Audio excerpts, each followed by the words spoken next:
Farmers who built their livelihoods around John Deere are now walking away in record numbers. This crisis isn't just about one company. It threatens the entire $34 billion US farming industry. What caused the once beloved green and yellow giant to fall out of favor? How did we get to a point where small American farms face extinction, squeezed by global takeovers and corporate power plays?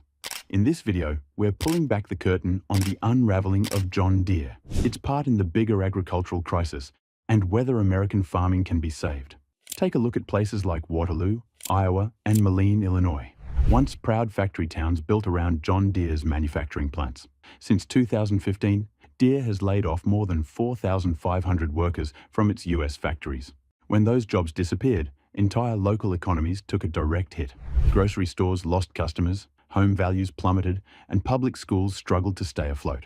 Without a secure workforce, other businesses hesitated to invest in these shrinking communities. Why is Deere cutting so many jobs? The company points to declining equipment sales. Struggling farmers, grappling with low crop prices and high operating costs, aren't upgrading to new tractors as often. This slowdown reverberates through Deere's assembly lines, forcing layoffs. And it's getting worse. In 2024, Deere let go of another 200 employees in Iowa alone. For towns that relied on steady plant incomes, these ongoing cuts feel like a slow bleed that leaves entire families and neighborhoods fighting for survival. But even bigger problems began the moment Deere's longtime loyal customers discovered they couldn't fix their own tractors. Imagine spending hundreds of thousands of dollars on a brand new piece of farm equipment, only to find out it's locked behind software you can't access without paying extra fees. That's the reality for many owners of John Deere's modern tractors. These machines come with proprietary diagnostic systems that stop farmers from doing basic repairs or swapping out parts without permission. Violating those terms risks voiding the warranty or even bricking the equipment. This issue isn't just inconvenient, it feels exploitative. Farmers often rely on independent mechanics or their own know-how to fix problems quickly and keep their operations running. But John Deere's control tactics have forced them to pay thousands for authorized service calls on even the simplest repair jobs. Farmers banded together to protest these so-called right-to-repair restrictions, and states like Colorado passed laws requiring manufacturers like Deere to loosen their grip. Still, the damage was done. Farmers, fed up with being locked out of their own tractors, began switching to alternatives like Kubota, AGCO, and Case 1H, brands that allow easier, cheaper maintenance. Some are even importing tractors directly from overseas, bypassing Deere altogether. If Deere doesn't change course, the exodus of once devoted customers could threaten its very survival. Yet the biggest storm isn't coming from unhappy farmers. It might be coming from China. While Deere remains tangled in US controversies, Chinese companies like YTO Group and Zoomlion are quietly taking over global markets. They produce tractors and harvesters at half the price of Deere's machinery. And while these knockoffs might not boast the same advanced features, they are easy to repair, more affordable, and available in large quantities. For farmers battling tight budgets, that affordability is a huge draw. Meanwhile, China's agriculture boom is tanking global crop prices. Corn is down by 37%, wheat by 35%, and soybeans by 24% since 2022. Lower profits make it even less likely US farmers will commit hundreds of thousands of dollars to a pricey John Deere tractor when cheaper alternatives exist. If this trend persists, Deere's global dominance may evaporate, leaving the iconic American brand in the dust. And if international competition weren't enough, here comes the political bombshell: an escalating confrontation involving trade, outsourcing, and Donald Trump. John Deere's decision to shift part of its manufacturing to Mexico sparked an explosive backlash. Workers and farmers saw it as a betrayal. Another major American company shipping jobs overseas in pursuit of cheaper labor. But the biggest attack came from Donald Trump. At a recent rally, he warned Deere of a 200% tariff on Mexico-made equipment if they tried selling it back in the United States. It wasn't an empty threat. Trump's history of pressuring companies on trade is well documented. For farmers, this spat cuts both ways. On one hand, they don't want vital jobs moving abroad. On the other, imposing tariffs could raise equipment prices at a time when profit margins are razor-thin. The ripple effects also spooked Wall Street, with Deere's stock taking a noticeable hit in after-hours trading after Trump's remarks. If Trump returns to the presidency, will he force Deere to bring production back to American soil, or face retaliatory tariffs that could make their equipment unaffordable? As the politics rage on, another issue looms, threatening not just one company, but the backbone of U.S. agriculture. Over 70% of America's farm workers are immigrants, many undocumented. With stricter immigration policies on the horizon, farmers fear a complete worker shortage, resulting in fields of unharvested crops. We've already seen produce left to rot in California and Florida when farms couldn't find enough labor. Without immigrant workers to run these fields, there's little incentive for farmers to buy new tractors, further eroding equipment sales for companies like John Deere. Filling the gap with domestic labor drives up wages and operational costs, forcing up food prices. If farm labor evaporates, the entire agricultural chain, planting, harvesting, distribution, collapses. Deere can't sell tractors to farms that can't afford to operate. This slow-motion labor crisis is a ticking time bomb, and it's happening while farmers reel from another devastating blow: record low crop prices. American farmers once believed that China, with its massive population, would be a permanent buyer of US corn, soybeans, and wheat. But China has invested heavily in its own agriculture, reducing dependence on imports and flooding world markets with cheaper grains. The result?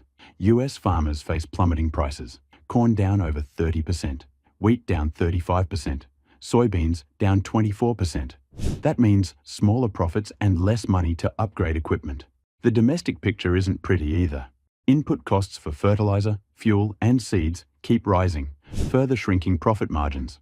With so little cash left over, small farms especially can't handle big loans for advanced John Deere machines. No wonder these farmers are eyeing low-cost Chinese or alternate brands instead.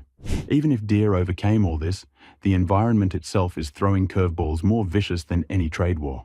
American agriculture is no stranger to harsh weather, but today's climate extremes push that resilience to its limits. Droughts in the Midwest have turned fertile fields into deserts.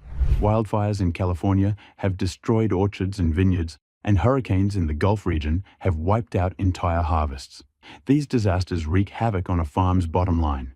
And the ripple effect? Farmers become even less able, or willing, to spend on expensive new machinery. Rising temperatures invite pests and diseases into formerly safe areas, forcing farmers to spend more on pesticides and preventative measures. Some are investing in climate-smart practices or drought-resistant crops, but those strategies cost money and aren't guaranteed to work right away. Every new challenge in this volatile climate environment puts another wedge between farmers and the big equipment purchases that keep companies like John Deere afloat. Meanwhile, farming itself is transforming under corporate control, leaving small growers at a major disadvantage. Over the past few decades, corporate agribusiness has swallowed up family farms. Wealthy conglomerates have the capital to endure market fluctuations, secure big government subsidies, and invest in top-tier technology, advantages small farms can't match. As a result, an alarming number of independent farmers have sold off their land or gone bankrupt, while agribusiness giants expand their reach. This consolidation means fewer, larger corporations exert sweeping influence over what gets planted, how much it costs, and where it's sold. Competition dwindles, so do consumer choices. And for farmers clinging to independence, it's a never-ending struggle to stay solvent. John Deere's woes echo this trend. If fewer independent farms are left to buy equipment, and large corporate farms buy cheaper or overseas brands, Deere could be squeezed from both ends. Which leads us to the grim question: can small farms and John Deere survive? Between falling crop prices, trade disputes, corporate consolidation, and climate change, small farms are caught in a hurricane of economic and environmental turmoil. Many can't pay off mounting debts or invest in new technology. Government subsidies largely favor big players, leaving family farmers without the safety net they need to compete. With fewer buyers abroad and rising production costs at home, these farms often opt to sell land or sign deals with giant agribusinesses. The wave of closures is staggering. And it's not just about lost revenue. It's about lost heritage. Small farming once symbolized American independence, but if these trends persist, that tradition may vanish. If so, what happens to John Deere, historically a champion of the family farm? For decades, John Deere was the backbone of American agriculture. Its tractors and harvesters powered the fields that fed the nation. But the perfect storm of declining sales, restrictive repair policies, and global competition has put Deere in a precarious position. Profits have dropped as farmers postpone or cancel equipment upgrades, while Deere's stock faces pressure every time there's news of factory layoffs or political disputes over outsourcing. To regain loyalty, the company might need to reconsider its repair restrictions, adopt more farmer-friendly pricing, or invest in genuinely helpful technologies, rather than extracting revenue from captive customers. Doubling down on the current approach might generate short-term gains, but risks driving away more farmers, especially as cheaper, more flexible options flood the market. Even so, Deere's fate is tied to whether the entire agricultural system can adapt. Despite the grim outlook, a new model of farming is emerging, one that could benefit small and mid-sized growers. Direct-to-consumer sales, where farmers bypass large processing chains and sell produce at farmers' markets or via online subscriptions, lets them set their own prices. Cooperatives, where multiple farms pool resources and share equipment, help smaller operations compete with big agribusiness. Regenerative agriculture techniques can cut costs on pesticides and fertilizers, improving soil health in the long run. These innovative approaches offer independence from the corporate-dominated system, but they require new skills and substantial collaboration. For some farmers, the transition to regeneratively grown crops or e-commerce marketing represents a steep learning curve. Yet for many, it's the only viable way to remain profitable. As for John Deere, adapting to these new realities, where smaller farms demand flexible machinery and the right to repair, could determine if it stays afloat. American farming stands at a crossroads. Rising input costs, foreign competition, restrictive repair practices, and climate disasters have converged to create a crisis that threatens to reshape the industry. John Deere, once a pillar of rural America, is losing farmer trust through job cuts and locked-down machines. Meanwhile, small farms teeter on the edge of collapse as global markets shift and the climate grows ever more extreme. Will American agriculture rally to protect smaller farms, adopt sustainable methods, and insist on more transparent, farmer-friendly corporate practices?